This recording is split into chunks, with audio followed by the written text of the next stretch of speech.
पिताजी रेलवेज में हैं, चीफ इंजीनियर हैं, इलाहाबाद में रहते हैं, अभी इलाहाबाद पोस्टिंग है। और मम्मी हाउसवाइफ हैं।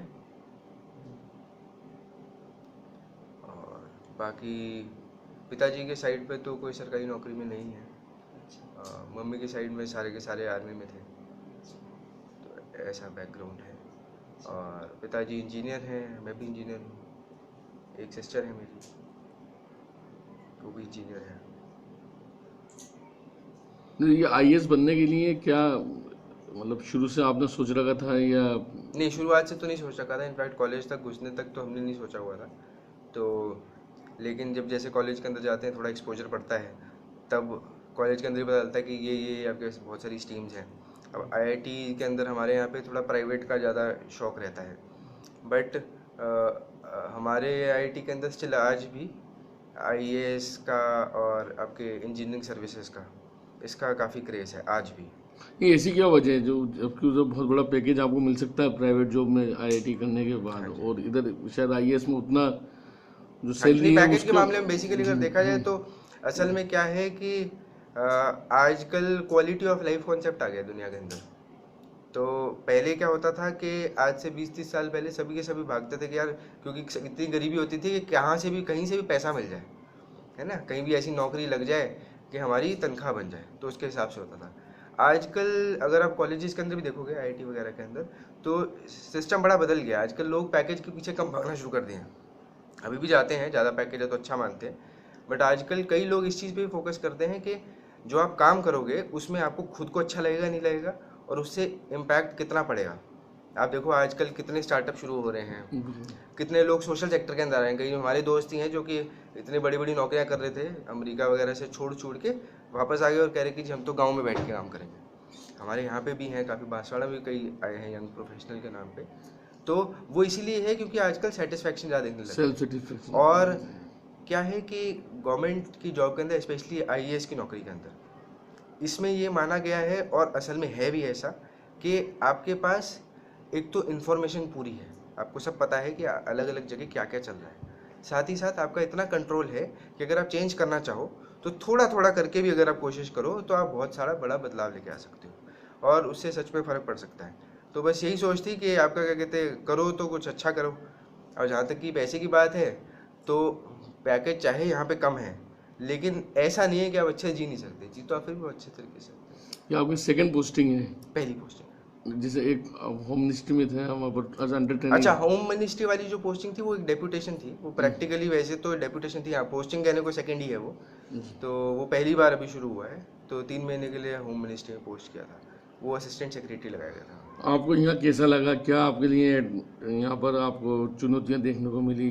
हाँ, ये बांसवाड़ा एज अ प्लेस बहुत डिफरेंट है, जहाँ से मैं आता हूँ उससे एकदम अलग है। ट्राइबल एरिया है, थोड़ा बैकवर्ड है, लेकिन साथ ही के साथ अपॉर्चुनिटी ज़्यादा इसलिए है क्योंकि यहाँ के लोग इनोसेंट हैं, और यहाँ के लोगों को अगर अच्छी ऑप्शन मिले, अच्छी सर्विस मिले, तो आज भी सरकारी फैसिलिटी को यूज़ करना चाहेंगे। जैसे अगर आप किसी अमीर अमीर जगह जाएंगे तो वहाँ के आज भी लोग, बच्चे प्राइवेट स्कूल की तरफ भाग जाते हैं सभी के सभी, क्योंकि पैसा वगैरह है। यहाँ पे अगर हमारे पास ऐसी अपॉर्चुनिटी है, अगर हम अपने स्कूल्स को ठीक कर सकें तो लोग उसका सच में इतना इम्पैक्ट हो सकता है। और क्योंकि अभी यहाँ पे इतनी ज़्यादा डिप्रीवेशन है, चीज़ें इतनी कम है कि हमारी हर एक फैसिलिटी को सुधार करके बहुत अच्छा बेनिफिट हो सकता है। तो उसी हिसाब से as a place of opportunity देखता हूँ मैं उसको, तो कि यहाँ पे हर एक चीज़ की बहुत ही एकदम बहुत बड़ी अपॉर्चुनिटी है। लोग बहुत अच्छे हैं। लोग बेसिकली अगर देखें तो सर्विस का दुरुपयोग करने वाले भी कम हैं अगर आप बाकी जगह से कंपेयर करें, तो दैट वे इज़ तो प्लेस ऑफ अपॉर्चुनिटी। हाँ, लेकिन ये है कि यहाँ पे कमी बहुत है, चैलेंजेस बहुत हैं।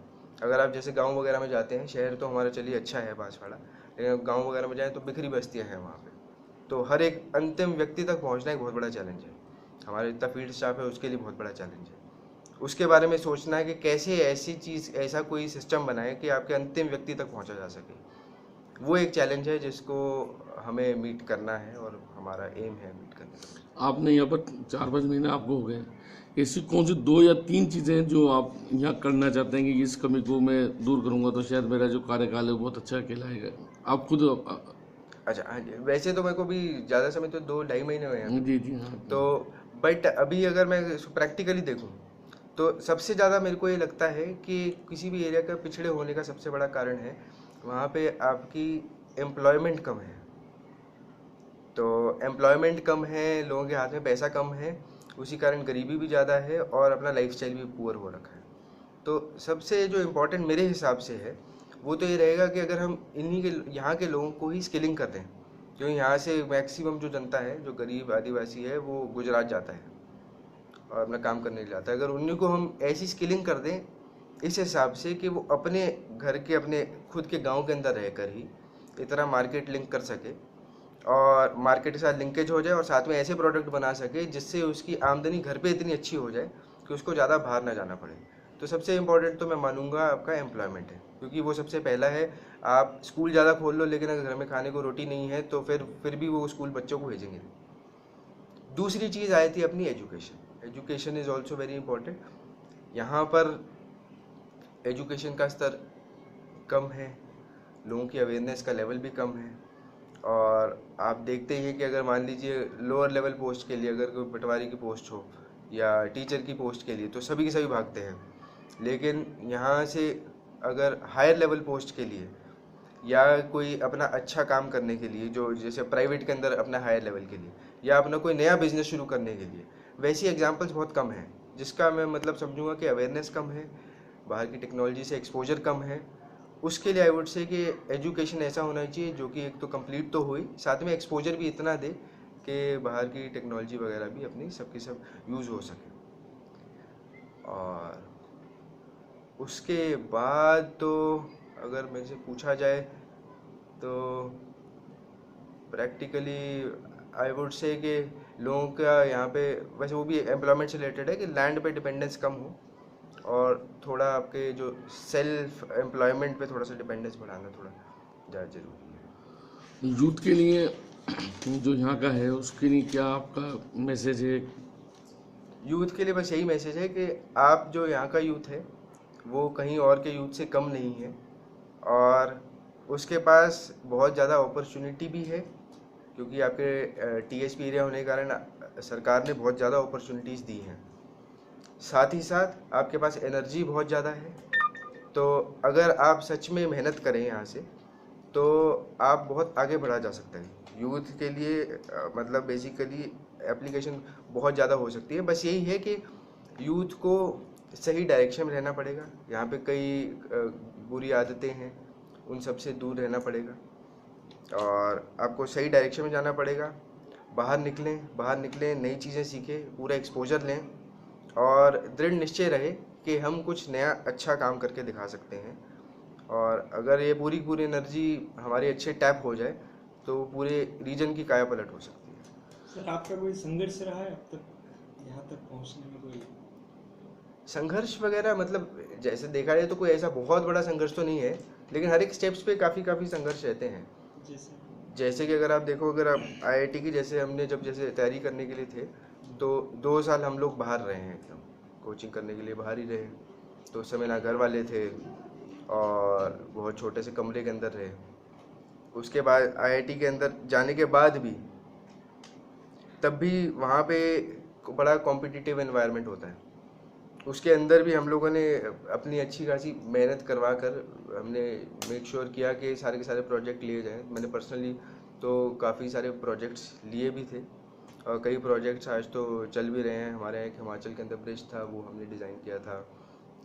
चाइना के अंदर एक मेट्रो लाइन बनी है, चिंगदाओ शहर है, उसकी 8th लार्जेस्ट सिटी, उसकी मेट्रो लाइन का डिज़ाइन मैंने किया हुआ है अपनी इंटर्नशिप के अंदर। तो वो मतलब मेहनत करते रहे हम लोग और मेहनत करते रहे, आगे बढ़ते गए, जो आता गया उसको चैलेंज की तरह लिया, उसको आगे फिनिश करते गए। ऐसे कोई मेमोरेबल मोमेंट आपके जो लाइफ के हों, जो आपका टर्निंग पॉइंट हो सकते हैं लाइफ के, ऐसे कुछ?